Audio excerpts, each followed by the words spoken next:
Olá, tudo bem? Sejam todos bem-vindos, o programa Ronda está começando. Esse é o seu Jornal da Hora do Almoço, acaso você esteja almoçando. Fique conosco, muitas informações passarão por aqui. Deixa eu falar com a minha produção, porque nós temos um caso, pelo menos, eu não sei nem o que considerar. Tudo bem, produção? Coloca para mim, no ar, imagem de ontem, perto da faculdade, por volta das 8 horas e 30 minutos, eu não sei se nós já temos aí, na Monsenhor Pedrinha, perto de uma faculdade aqui da cidade. Sabe o que aconteceu lá? Olha essa imagem aí, ó. Morador mandou essa imagem para a gente desesperado. Consta que dentro desse carro que nós mostramos aí, ó a foto de longe, dentro desse carro aí está um cidadão. Cidadão, média idade, né? Estava se masturbando dentro deste carro ontem, ali na Monsenhor Pedrinha, perto de uma faculdade. Aí o morador passou e mandou filmagem em cima. Olha só, a polícia foi chamada nesse caso aí. Olha que caso bizonho. 8h30, irmão, o cara vai lá para Monsenhor Pedrinha, nesse carro aí que nós estamos mostrando, e segundo a polícia, ele foi flagrado se masturbando. A polícia disse que chegou ao local, o rapaz estava com o celular em uma das mãos, creio eu, em uma das mãos, e aí estava inclusive sem bermuda. E ele estava de fato se masturbando. Qual o problema disso tudo aí? O vidro estava aberto. É o que disse a autoridade policial. O carro parado no meio da rua, o cidadão resolve se masturbar no meio da rua e aí flagrado pela polícia nessa situação. Celularzinho na frente, o cara se masturbando, né? A bermuda toda lá embaixo, e essa era a situação. Que situação terrível. Sabe o que aconteceu com ele? Esse rapaz, claro que nós não vamos identificá-lo, né, gente? Já me pediram aqui para identificar o rapaz, não vou fazer isso. Não vou fazer isso, não. E vou explicar por que eu não vou fazer. O rapaz foi levado para a delegacia, a 16ª Delegacia Regional. Eu não tive acesso ainda ao boletim de ocorrência que a polícia fez, a polícia militar, com relação a esse caso que chamou a atenção de todos ali. E quem passou viu, né? Supostamente teria visto, por isso é que um morador resolveu ligar para a polícia, porque o rapaz estava com o vidro aberto, se masturbando, na Monsenhor Pedrinha, por onde passam muitas pessoas. Gente, eu quero lembrar o seguinte, esse crime, ele está prevista a prisão de 3 meses até 1 ano, né? 3 meses até 1 ano. Ou então, o acusado, ele paga a fiança e vai embora. Quer dizer, vai embora respondendo a um processo. Ele responde a um processo em liberdade através do pagamento de fiança. Então é isso que aconteceu naquela movimentação que levou a polícia ontem para Monsenhor Pedrinha. Mas que caso bizonho, né? Pelo amor de Deus, vamos procurar um lugar mais adequado. Aí alguém pode dizer, não, mas o rapaz estava dentro do carro dele. Ok, mas estava com o vidro aberto. Podia passar ali uma criança, passam muitas pessoas ali, e aí o carro estava estacionado. Esse é o flagrante do morador que passou para a gente aqui, olha, não gostei. Passamos ali e vimos uma imagem bizonha, pelo menos bizonha. O rapaz está, portanto, foi detido. Nós não temos informações se ele pagou fiança, né, produção? Nós não temos essa informação. Mas está previsto, sim, o pagamento de fiança, ou então, em caso de não pagar a fiança, ele ficaria detido. Ainda hoje eu vou falar sobre um crime contra a própria sociedade, praticado por alguém que, segundo consta, seria da própria sociedade. Deu para entender? Daqui a pouco nós vamos explicar essa história que aconteceu no bairro Movelar. É assim que começamos, no rádio ou na TV, fiquem conosco, a notícia chega até você.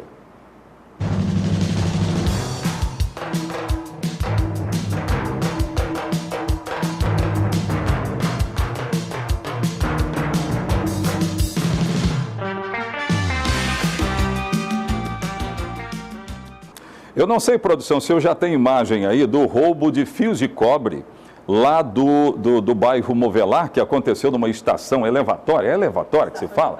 Estação de tratamento de esgoto. Minha produção está atenta. E aí, estação de tratamento de esgoto foi roubada ontem aqui na cidade de Linhares. E aí eu vou dizer de novo. Sabe por que de novo? Eu pedi até para separar, não sei se nós conseguimos. No ano passado, eu, Oséias Farias, repórter, estive nessa mesma estação para revelar isso que eu estou mostrando de novo. Um prejuízo estimado em cerca de R$20 mil. Aconteceu ontem. Claro que a sociedade precisa entender que esse tipo de crime, ele acontece e é contra exatamente a própria sociedade. Porque no roubo de fios de cobre, sabe onde é que esse esgoto que é tratado aí vai estourar? Na casa do próprio cidadão. Olha isso, na casa do próprio cidadão. Daqui a pouco nós vamos falar sobre isso, eu vou conversar com o Zércio Largura, que vai falar conosco. Ele é diretor de obras, né, de operações lá do SAAI, e vai falar conosco a respeito disso. Mas eu adianto, é um crime praticado no meio da sociedade contra a própria sociedade. Falando em sociedade, todo mundo sabe que as fiscalizações, elas estão muito mais evidentes. Essa história do gasto público está muito mais evidente aos olhos da própria sociedade, que quer saber onde está sendo colocado o dinheiro público. Na semana passada, nós divulgamos aqui que várias instituições aqui da cidade receberam uma importância financeira que serve como ajuda. É ajuda para que eles possam seguir praticando os seus serviços normais. E é uma ação que de fato é muito importante. Agora, só para você saber como é que foi feito, nós entrevistamos hoje de manhã o secretário de Ação Social do município de Linhares. Ele explicou como procedeu, o que deve ter essa instituição ou essas instituições, se elas estavam devidamente caracterizadas com tudo que precisavam para receber verba pública, para receber esse dinheiro e aí continuar praticando o serviço que fazem em prol da sociedade. Amantindo Pereira Paiva é quem vai nos explicar tudo isso. Veja aí, põe no ar.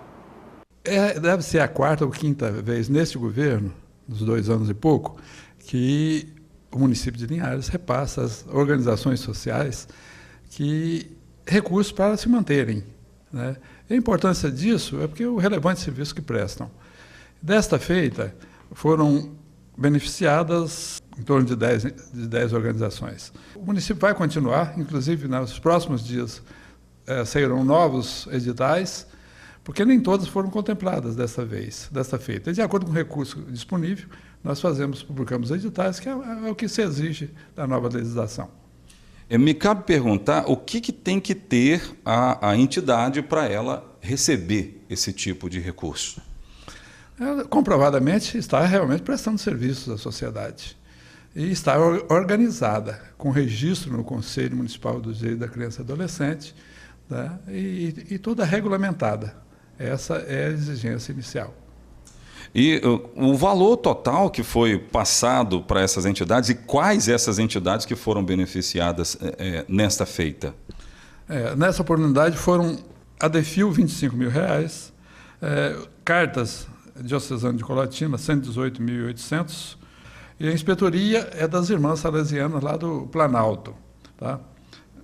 A primeira foram repassados 118 mil a cartas e 148 mil a inspetoria.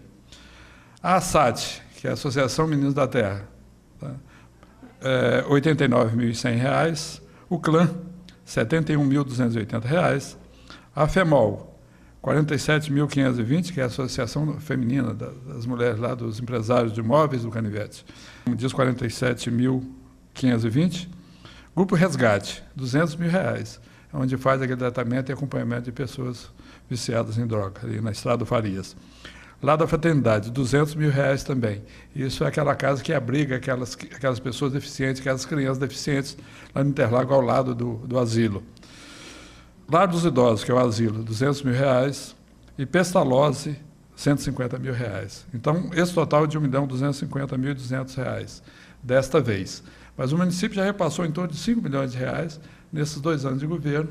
E no próximo dia, como já disse, mais 2 editais serão publicados. O dos idosos, que beneficia os idosos, e o FIA, o Fundo da Criança e Adolescente, também vão ser novos editais. Além de chancela, que é para as entidades estarem habilitadas a buscar recursos diretamente junto às empresas. Para a gente fechar, doutora Mantino, essa é a forma de manter serviços essenciais que chegam até comunidades, principalmente comunidades carentes aqui da cidade? Exatamente. Toda a política nossa de assistência é exatamente as pessoas que estão mais vulneráveis, né? Prestigiando mais aqui as crianças, adolescentes, as pessoas com deficiências. Então, o nosso trabalho geralmente é isso. E essas entidades, hoje organizações sociais, são indispensáveis, porque é a sociedade, através dos voluntários, que estão à frente disso, com toda a transparência que se exige a lei e as pessoas de bem envolvidas. Principalmente nesse atual governo, que a forma que estamos tratando, com bastante aberto, com bastante transparência, tudo com transparência, a sociedade está acreditando e colaborando muito. Então, é importante continuar com essa política. Pois é. Então, a gente fez questão de mostrar um pedaço de cada trabalho praticado dessas organizações que estão de fato organizadas, nessas entidades que estão organizadas no seio da sociedade e que receberam dinheiro público. A gente sabe que é muito importante porque esse serviço tem que continuar.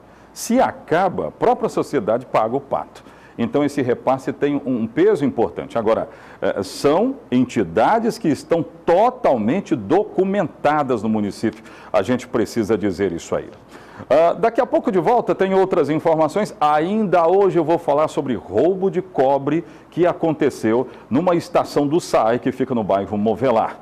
Quem vai pagar essa conta? Daqui a pouco a gente vai falar sobre isso no programa Ronda da Cidade. Eu volto já.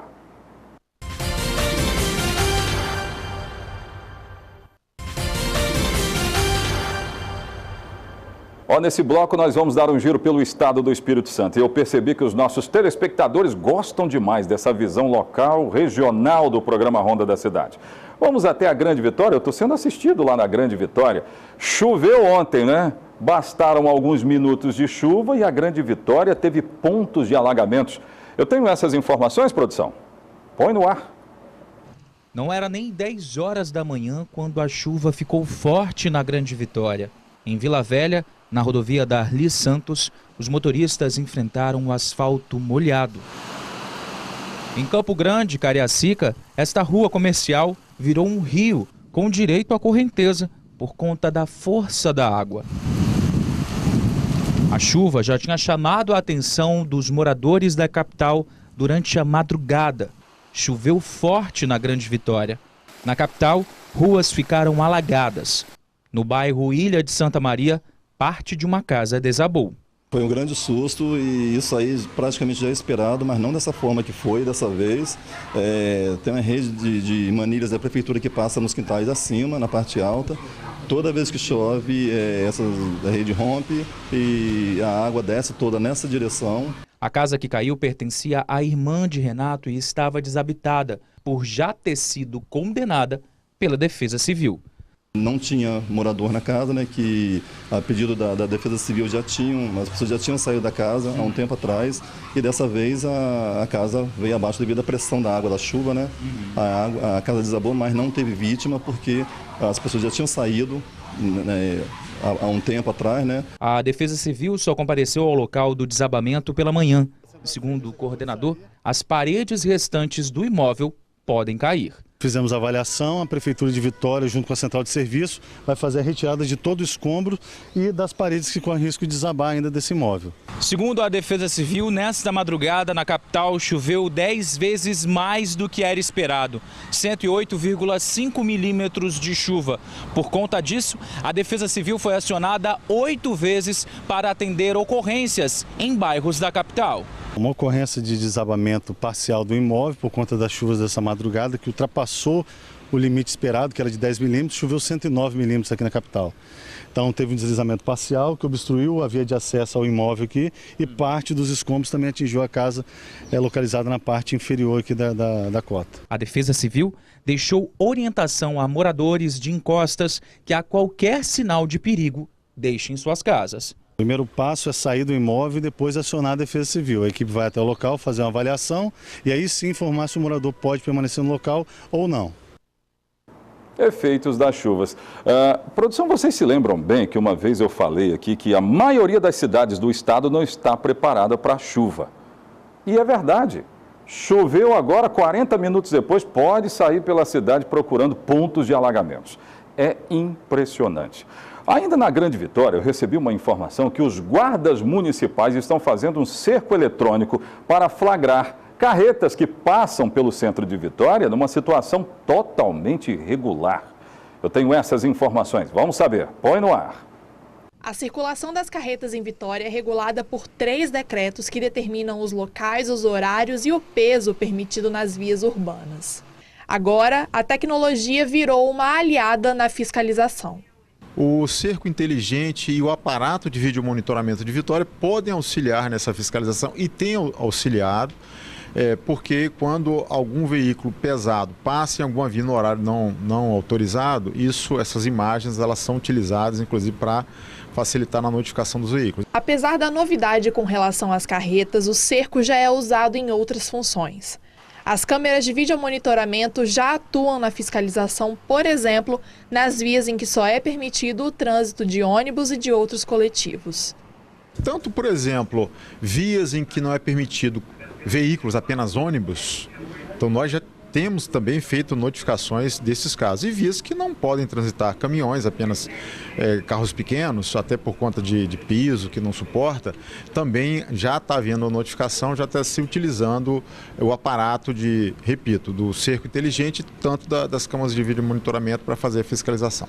Apesar das proibições, os acidentes com estes veículos têm sido comuns na cidade. Em setembro do ano passado, um homem foi atropelado ao tentar frear uma carreta de adubo, que tombou próximo à curva do Saldanha, no centro de Vitória. Na semana passada, outra carreta tombou no mesmo lugar. Ali, o limite de peso das carretas é de 16 toneladas e, de acordo com a Guarda Municipal, esse veículo trafegava com 45 toneladas. Para denunciar a ocorrência de carretas fora dos limites de peso e horário em vias não autorizadas, o morador pode ligar para o 190, o telefone da Guarda Municipal. Mas se essa ocorrência é frequente, o morador pode fazer um registro no 156, telefone da Prefeitura de Vitória, para que as ações da Guarda sejam fiscalizadas e localizadas nos pontos recomendados. Quando o fato está acontecendo, o melhor canal para fazer a denúncia é o 190. Porque através do 190, tanto o batalhão de trânsito quanto a Guarda Municipal, os agentes de trânsito da Guarda Municipal podem ser acionados.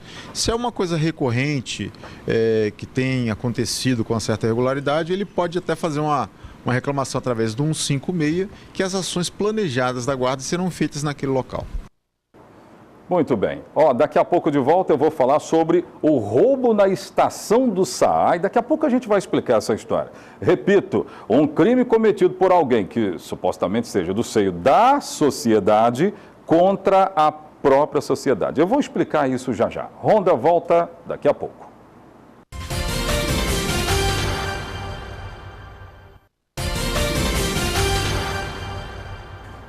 A conversa de agora é muito importante, é com o diretor de operações e obras do SAAI. E o assunto é o seguinte: produção, coloca para mim as imagens de um roubo que aconteceu numa estação do SAAI que fica no bairro Movelar. E eu comecei dizendo o seguinte, é um crime praticado por alguém da sociedade contra a própria sociedade. Zécio Largura, tudo bem? Seja bem-vindo ao programa Ronda. Olá, Zéias, olá a todos que nos assistem.